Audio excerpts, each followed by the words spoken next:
On peut y aller. Super, bonjour. Donc moi je suis David Farjon, c'est écrit là, je suis le metteur en scène de la compagnie Légendes Urbaines. Alors habituellement pour présenter la compagnie, j'ai une formule un peu, non pas toute faite, mais qui synthétise un peu ce vers quoi tend la compagnie. Je dis, voilà, depuis sa création en 2010, la compagnie Légendes Urbaines s'attache à débusquer par le truchement théâtral les représentations liées à la ville et plus particulièrement les représentations liées à la banlieue. Donc, autant le dire tout de suite, les enjeux de la compagnie ne sont absolument pas des enjeux de l'ordre du numérique. Notre thématique n'est pas celle-là. Voilà, nous, ce qui nous intéresse, c'est les mises en récit de la banlieue et qu'on s'attache à décliner de spectacle en spectacle. Euh, et pourtant, ça fait maintenant 10 ans qu'on utilise des outils numériques à l'intérieur de nos spectacles. Donc, les enjeux numériques ont fini par façonner en quelque sorte l'identité de la compagnie.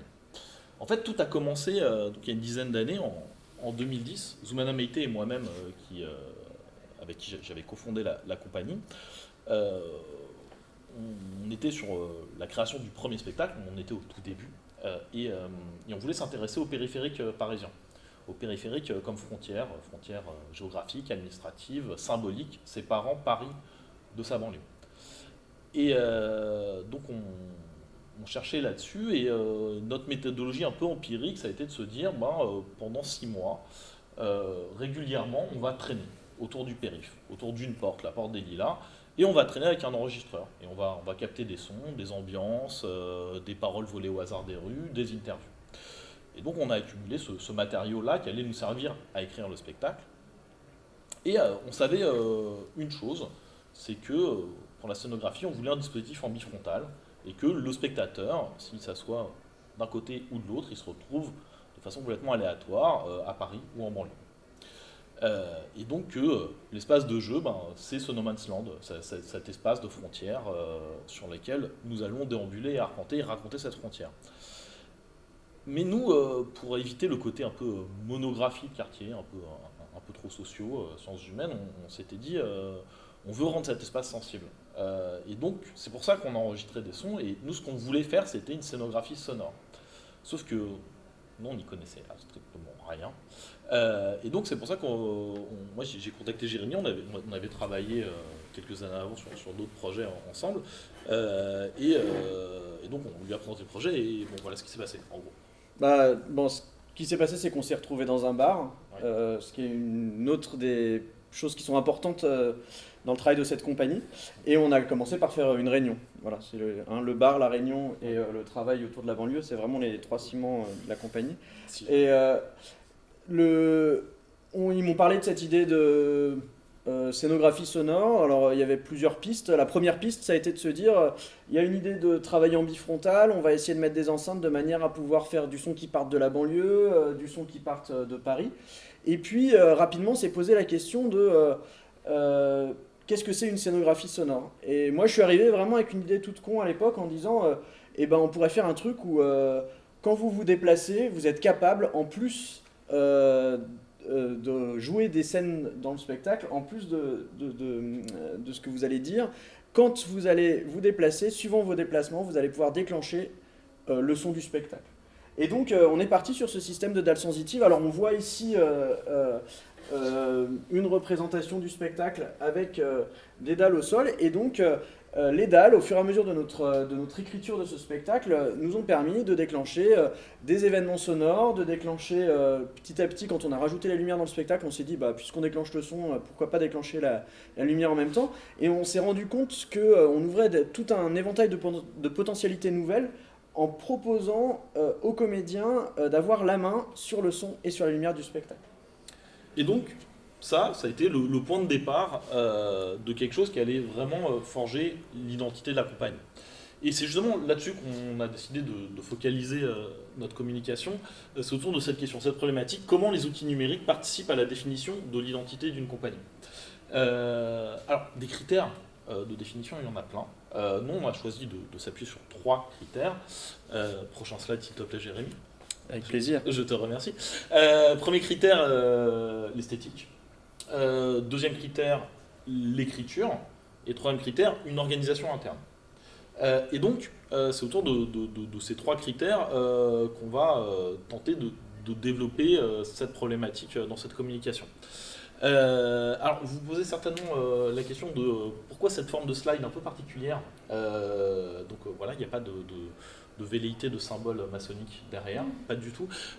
C'est simplement que voilà, l'idée du triangle, c'est d'exprimer trois points de vue sur cette même problématique. Voilà, sur les outils numériques au sein de Jean Blanc, donc le mien, celui de la mise en scène, celui de Jérémy, celui du régisseur développeur, et celui de Sylvain, celui de l'interprète. Et donc c'est pour ça qu'on vous propose, là c'est une tentative juste pour les gîtes, là, une dramaturgie 3D du PowerPoint. Voilà, c'est notre tentative. Et voilà, et ces trois points de vue vont tenter de mettre en volume la problématique. Volume, attention, effet waouh. Waouh. Donc maintenant, premier volet, l'esthétique. Nous, le choix qu'on a fait, c'est d'avoir une esthétique qu'on qualifie une esthétique du labo ouvert. C'est-à-dire que ce qui nous intéresse dans l'objet banlieue, c'est non pas l'objet en lui-même, mais c'est ses représentations. C'est le fait que cet objet-là soit plein de représentations sociales, intimes et politiques. Et de se dire, on prend le plateau comme un endroit de fabrique de la représentation. Et donc on assume que le plateau, c'est un endroit où on fabrique de la représentation. Et donc cet endroit-là, il nous permet de déconstruire ces représentations intimes, sociales et politiques. Ça peut se traduire notamment par le fait que souvent on part de nous. Dans les pièces, je m'appelle David, je joue à peu près comme là je suis en train de vous parler, mais si j'ai besoin de convoquer un personnage, je peux le jouer et je peux le construire en direct, mais dans tous les cas, on sait que ça part de moi. Et cet espace-là, c'est cet espace-là. Et comment ça se traduit du point de vue du développeur ? En technique, on s'est dit la même chose, c'est-à-dire que les comédiens, ils ont comme outil leur corps, ils ont comme outil leur voix. Et finalement, si on met la technique au plateau, d'abord on montre à voir le processus de fabrication, non seulement du sens, mais aussi de l'image, au sens de l'image du rendu du spectacle. Et donc mettre la technique au plateau, c'est un vrai geste pour dire on est en train de fabriquer une représentation. Et en même temps de déconstruire des représentations en fabriquant une. Et cette technique, une fois qu'elle est au plateau, elle est à disposition des interprètes. Et c'est avec tout un tas d'outils, mais notamment avec cet outil technique, le son, la lumière, la vidéo, et un dispositif technique qui va permettre de déclencher ces différents éléments, qu'on va permettre aux interprètes d'utiliser la technique comme un outil d'écriture et un appui de jeu. C'est une petite anecdote que j'aime bien raconter sur le premier spectacle, c'est qu'à un moment donné, on joue une scène de la Commune de Paris où Zoumana, un des deux interprètes, se prend une balle. Et donc, dans n'importe quel spectacle, on aurait cette scène de bagarre, et puis il y aurait le régisseur son qui appuierait sur son bouton pour déclencher la balle. Le comédien entendrait le son et réagirait en fonction. Le seul problème, c'est que c'est comme quand on conduit et qu'on doit freiner, il y a un petit temps de réaction. Et ce temps de réaction, il joue il va à l'encontre du jeu du comédien. A l'inverse, si c'est le comédien qui a la main sur le déclenchement de ce son, de cette détonation, il est capable de la jouer dans sa réalité physique. C'est-à-dire qu'en gros, il va pouvoir, si la dalle est juste derrière lui, il va pouvoir prendre la balle et avoir le déclenchement du son qui va se passer exactement en même temps, sans ce temps de latence. Voilà, donc cette notion d'appui de jeu, c'est dire la technique, au lieu d'être quelque chose qui englobe, qui emballe le spectacle une fois qu'il est créé, c'est quelque chose qui peut aider à créer du sens. Et donc, pour donner un exemple de tout ça, on va s'appuyer sur le deuxième spectacle, ce que je reproche le plus résolument à l'architecture française, c'est son manque de tendresse. Où là, en gros, la problématique, c'était de considérer la banlieue de son point de vue architectural et donc de l'architecture des grands ensembles. Et de partir de cette question, somme toute naïve, de qu'est-ce qui fait que quand on voit une tour d'habitation, une barre d'immeuble, la plupart du temps, ce soit un sentiment de rejet qui nous envahisse. Et donc nous, on s'est dit, pour essayer de résoudre cette question, on va questionner vraiment l'architecture et les utopies architecturales à l'origine de ces ensembles. Et donc, on a vu des architectes, des urbanistes, ils nous ont expliqué le modernisme, nous ont filé quelques principes, et nous on s'est mis à bidouiller des maquettes, à construire, et de se dire, mais en fait finalement c'est ça qui va être notre moteur de jeu, c'est d'avoir une dramaturgie de la construction, de pouvoir construire en direct. Et ce qui donne au final, eh ben, ce dispositif-là, où on a 34 cubes au plateau, qu'on peut s'amuser à agencer et réagencer différemment pour fabriquer différentes physionomies de grands ensembles tout au long de la représentation. Et à l'intérieur de ces cubes-là, il y a Jérémy. Et bah, de la même manière que pour le premier spectacle, il a fallu réfléchir à un dispositif.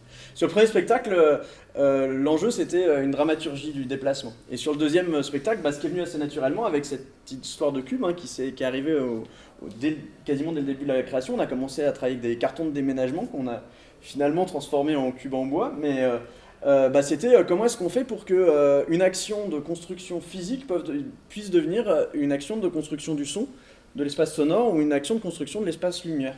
Et donc on a développé ou bricolé un petit système de lecteurs avec des lecteurs de tags RFID. Alors ça paraît un mot compliqué, mais c'est un truc que vous utilisez tous les jours dans la vie de tous les jours. À chaque fois que vous utilisez votre passe de transport et que vous passez la carte devant un lecteur, vous activez un tag RFID devant un lecteur de tag. Et il se passe exactement la même chose. Donc là, ce que j'ai là, c'est un petit lecteur de tag RFID. Alors, il est adapté aux besoins de la présentation. Et par exemple, si je le positionne ici, je suis capable de faire un changement de slide. C'est marrant. Voilà. Et bon, donc là, je le mets dans la main des comédiens. Puis, je sais pas si... Est-ce que tu vas... Ça marche pas. Enfin, ça marche, mais j'aurais bien fait autre chose avec. Je peux retester ou pas? Ouais, tu peux retester. C'est par là? Je sais pas. Tu veux que je te renvoie le slide, mais si ça n'a pas marché, je pense que tu vois. Ça c'est. Ah. En fait, ça marche pas toujours, par contre. Des fois, ça marche pas. Mais des fois, ça marche, quoi. En fait, là, quand j'ai fait ça, normalement, il y a un téléphone qui aurait dû s'allumer et se mettre à sonner. Parce que c'est ça qu'on avait décidé de programmer. Bon, là, en l'occurrence, ça marche pas. Donc, je vais aller le chercher. Tu peux me le déclencher quand même ou pas? Ouais, si tu... En fait, le téléphone, il se met en veille. Le Wi-Fi du téléphone se met en veille. On a passé pas mal de temps à chercher ça et on n'a pas vraiment réussi à... Tu l'as... Je pense que peut-être... Et là, normalement... Il était là? Tu l'as remis? Ah. Ouais. Du coup, je décroche parce que... Allô? Ouais. Jérémy? Ouais. Ouais. Quoi? On voudrait Tu veux qu'on fasse une présentation pour les journées d'informatique théâtrale. Et tu voudrais que je dise mon point de vue un peu d'interprète là-dedans, quoi, sur mon rapport à l'outil numérique, quoi. Exactement, parce que l'idée c'est de faire un truc à 3 voix, quoi. Mais du coup, je sais pas moi de quoi je peux parler. Du coup, comme souvent là, on l'a vu, ça marche pas. Autrement, c'est chronophage, quoi. Ça prend énormément de temps. C'est un peu, ouais. J'aurais pu dire ce genre de choses, mais il y a d'autres choses aussi. En fait, quand on travaille dans la compagnie, quand on se questionne sur un sujet, on part toujours de notre rapport intime à ce sujet, comme le disait David. Donc, en l'occurrence, ici, c'est l'objet numérique. Donc, je vais parler de ça au sein d'une écriture de plateau, parce que c'est ça que je connais un peu. En fait, quand on travaille dans une écriture de plateau, on travaille avec tous les éléments qui composent la scène. On se met à jouer avec, on va se mettre à jouer avec les autres acteurs, normal, avec du texte, mais au même titre, on va jouer avec du son, avec de la vidéo, avec de la lumière, en fait, avec d'autres outils qui ont chacun leur grammaire. On va essayer que les grammaires, elles se rejoignent un peu avec la grammaire scénique, et puis l'endroit où ces choses se rencontrent, c'est à cet endroit-là qu'on va essayer de travailler. Mais il n'y a pas vraiment de... Il n'y a pas forcément de hiérarchie à la base. On écrit avec tout ça. Et c'est pour ça que si j'utilise ça, en fait, je ne suis pas un acteur augmenté, en fait. Je suis juste un acteur avec un rapport à des contraintes plus ou moins techniques, quoi. Enfin, un peu comme, par exemple, je pourrais être sur un travail de plateau, on va me dire, là, tu peux projeter plutôt comme ça, ouais, ouais, tu peux tendre un peu le menton, ouais, comme ça, ouais, par contre, reste bien dans la lumière. Enfin, là, je vais avoir un certain type de contraintes qui sont les mêmes qu'au moment où je vais jouer avec ce type d'éléments. Voilà. Et alors je me suis dit, ça correspond à une dichotomie, n'est-ce pas, entre une vie ordonnée comme un fonctionnement, n'est-ce pas, que c'est ce qu'on nous propose aujourd'hui, hein, c'est-à-dire c'est ce que de plus en plus on y va vers cette vie qui est une vie qui fonctionne, n'est-ce pas, et qu'est-ce qui pourrait être autre chose que fonctionner, n'est-ce pas, et je dis, bon, effectivement, autre chose que fonctionner est exister. Donc je vais apprendre à jouer avec cet objet. Alors avec Jérém, je vais lui demander qu'est-ce que je peux faire, puis après je vais essayer de jouer donc voir, mais tu crois qu'on pourrait l'emmener plutôt par là, Jérémy, puis on va travailler comme ça en rebond, et après je vais essayer de tordre la fonctionnalité première de l'objet pour me l'approprier, et puis pour l'emmener vers d'autres choses. Par exemple, le numérique, c'est quelque chose qui a des potentialités, je sais pas, immersives, par exemple, qui peut... Et là, par exemple, je pourrais décider de vous faire rentrer dans le PowerPoint, par exemple, pour que vous ressentiez le triangle. Voilà. Donc là, vous êtes dedans. Voilà, à vous un peu de penser cette chose. Voilà. L'autre question, par exemple, c'est le temps réel. Tout ça, ça travaille en temps réel, mais le temps réel, il ne doit pas nous emmener dans la précipitation, il doit plutôt, comment est-ce que je peux utiliser, ça peut être une des questions que ça appelle, en tant qu'interprète, comment est-ce que le temps réel pourrait me ramener à convoquer le présent de la représentation, par exemple. Et comment après, je vais pouvoir penser une action à partir d'un geste dans une situation, par exemple. Je ne sais pas, par exemple. Il y a une colonisation de l'existence par un mode d'être là du fonctionnement. Alors bien entendu, je ne pense pas qu'on puisse opposer fonctionner et exister. Le fonctionnement, c'est quelque chose qu'on peut identifier, comprendre, même modéliser. Mais si on les sépare de l'existence, qui est le non modélisable, ce qui regarde un circuit plus complexe, etc., si on les sépare, on met la vie en danger. C'est Miguel Benassayek. Voilà. En gros, comment je mets en jeu, et en mettant en jeu, je dénonce aussi l'outil que je suis en train d'utiliser.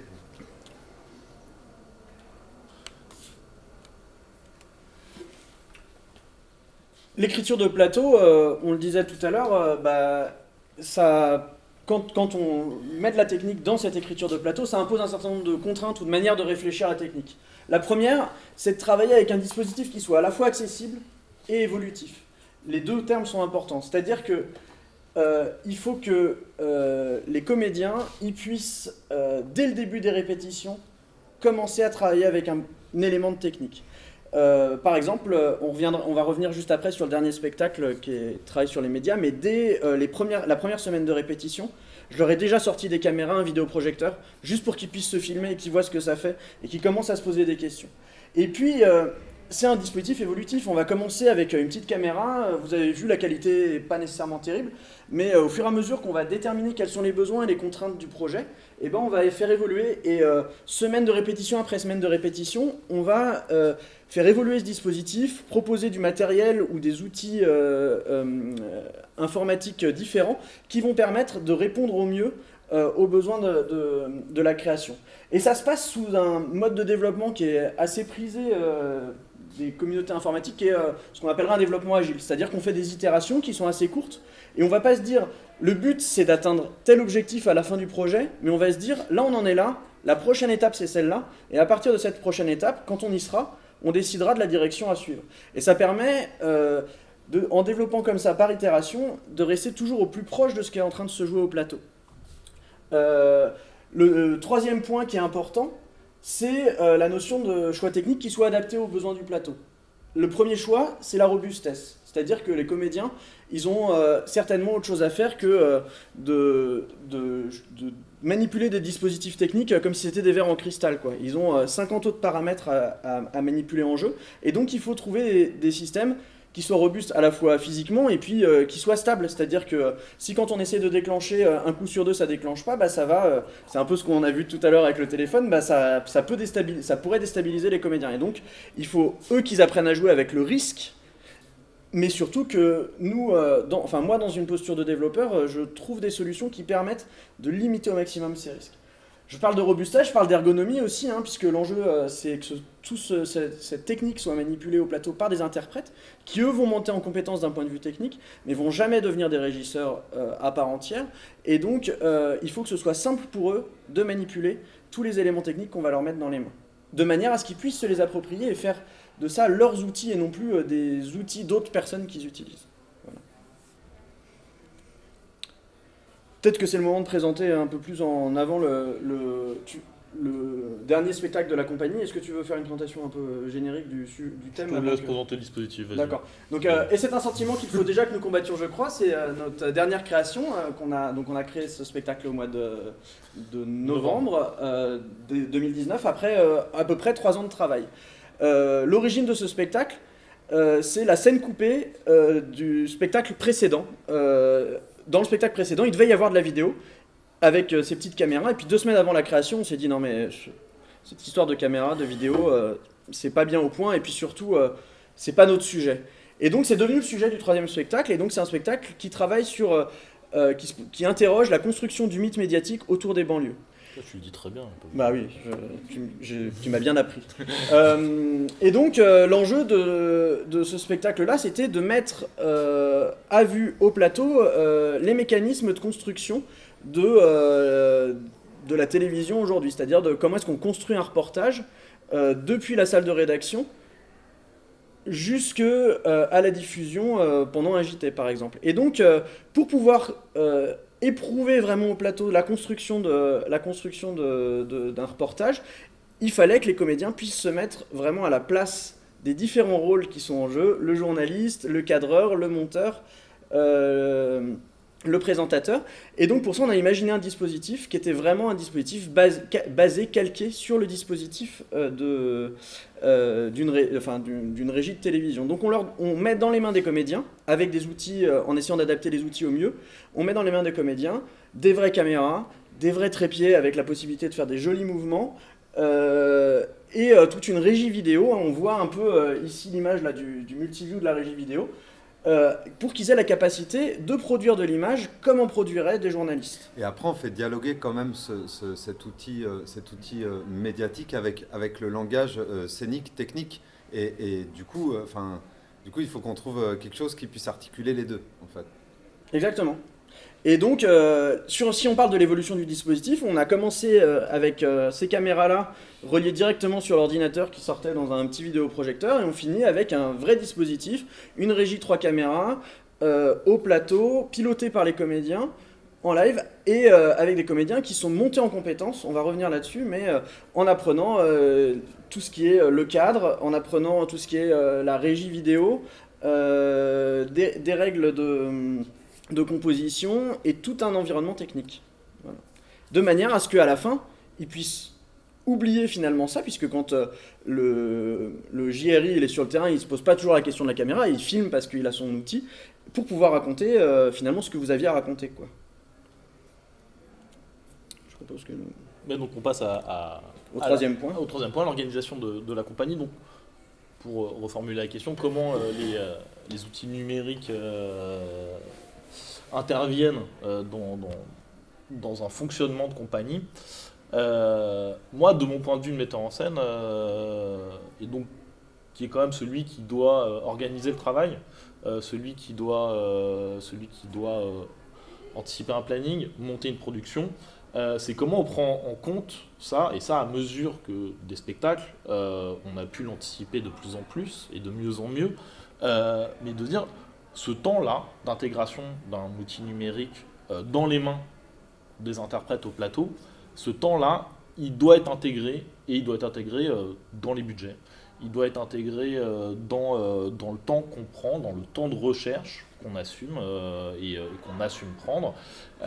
Et et donc c'est vraiment, c'est vraiment voilà, considérer cette temporalité-là particulière de ce temps d'écriture. L'écriture de plateau, dans tous les cas, ça prend du temps. Mais l'écriture de plateau où il y a un dispositif qui s'écrit en même temps que la partition scénique et qui s'écrit avec, et ben tout ça,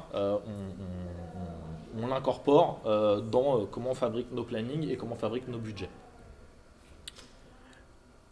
Ça se présente aussi d'une manière intéressante au niveau du développeur, hein. C'est-à-dire que ça se passe, le travail de développeur se passe pas que au niveau de la création, et ça se passe plus globalement. Là, moi, je mettrais 2 points en avant globalement dans la manière dont on fonctionne dans cette compagnie en rapport avec cette notion de technique au plateau. Le premier point, c'est la formation de l'équipe. C'est-à-dire que l'idée, c'est de créer des ponts entre, d'un côté, des disciplines qui seraient d'être interprète, et de l'autre côté, une discipline qui serait d'être metteur en scène, d'un troisième côté, une discipline qui serait d'être développeur. Parce qu'on va tous travailler avec les mêmes outils. Alors, de mon point de vue, évidemment, ça va plutôt passer dans la formation du metteur en scène et des interprètes aux outils techniques, mais ça pourrait tout à fait aussi, c'est perméable dans l'autre sens, c'est-à-dire que moi aussi, je vais commencer à me documenter, à participer à la documentation autour du sujet, par exemple. Et cette formation, elle fait que quand on démarre les projets, les interprètes n'ont pas nécessairement de billes. Par exemple, quand on a commencé le projet, vous n'aviez pas particulièrement de billes sur les aspects c'est quoi faire de la vidéo, des règles, je parlais tout à l'heure des règles de composition, par exemple, ou du synoptique d'une régie vidéo. Et au sein de la création, on prévoit des temps de formation, et on va apprendre un jour les règles de cadre, un autre jour comment est-ce qu'on câble la régie, etc. Enfin, surtout, en fait, on apprend comment fonctionne le dispositif à l'intérieur, parce qu'on doit être en sécurité et pouvoir jouer avec, qu'il marche ou qu'il ne marche pas, pouvoir intervenir dessus. Exactement. Et c'est ce qui amène à mon deuxième point, c'est que cette formation, elle permet d'aller vers une autonomie depuis la recherche jusqu'à la représentation. C'est-à-dire que pendant la recherche, il y a des jours où les comédiens travaillent au plateau et où je suis pas là. Et c'est important qu'ils puissent directement mettre en jeu leurs idées.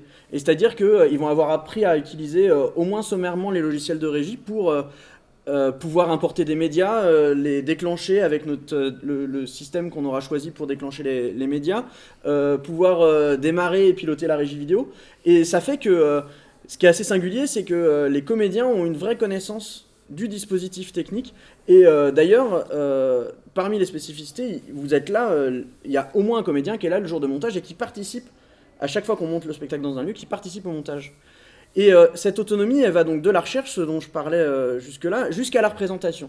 C'est-à-dire qu'on n'est pas là pour tricher, le geste, il va jusqu'au bout. Et donc, les comédiens... Enfin, surtout, ça veut dire que lui, il faut rien pendant qu'on joue. C'était vachement mieux présenté quand je le disais. C'est-à-dire que moi, je m'assieds dans le public et je vous admire. Ou je fais la sieste, d'accord. Mais l'enjeu, c'est que les comédiens, ils aient une autonomie qui fasse que s'il y a un problème sur scène, ils soient capables d'intervenir, de comprendre ce qui se passe et d'intervenir. Moi, je suis dans le public, je suis en backup, voilà, s'il y a un souci. Et quand il y a un problème qui se passe, il faut que j'analyse et que je sache s'ils vont s'en sortir tout seuls ou s'il faut que je vienne au plateau. S'il y a besoin, je viens au plateau. Mais il n'y a pas un faux système où je suis caché dans une régie là-haut et c'est moi qui tiens les commandes si jamais ça merde. On est vraiment dans un truc où ils ont la main de A à Z. Et si le spectacle se passe bien, au début du spectacle, je m'assieds dans le public. Quand les saluts sont terminés, je me lève et je vais éteindre le dispositif. Et entre les deux, c'est vraiment eux qui ont tout fait. Peut-être je te laisse conclure. Un petit mot, mais c'est un peu pour rebondir sur ce que tu disais, David, sur le temps. En fait, c'est que on a vraiment un temps de recherche avant le temps d'écriture. Et dans ce temps de recherche, ce que tu dis, il y a formation, et du coup, il y a constitution aussi d'un vocabulaire commun avec le dispositif et avec la thématique qu'on est en train d'aborder. Et du coup, après, quand on se retrouve dans l'écriture, à la fois on se comprend, mais à la fois on est singulier, chacun dans notre rapport au sujet et au dispositif, et en même temps on est dans un rapport commun dans ce qu'on est en train de faire, quoi. Voilà. je dirais comme ça. Et en mot de conclusion, étant donné que c'est des questions qui sont vraiment souvent revenues pendant ces journées d'informatique théâtrale, que sont des questions d'ordre économique ou d'ordre de temporalité, de quel temps ça prend.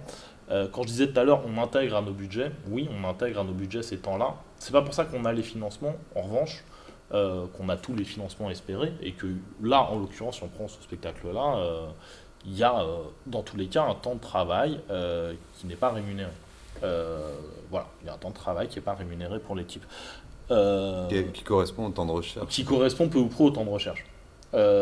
Mais affirmer aux partenaires, qu'ils soient institutionnels ou qu'ils soient coproducteurs, etc., de dire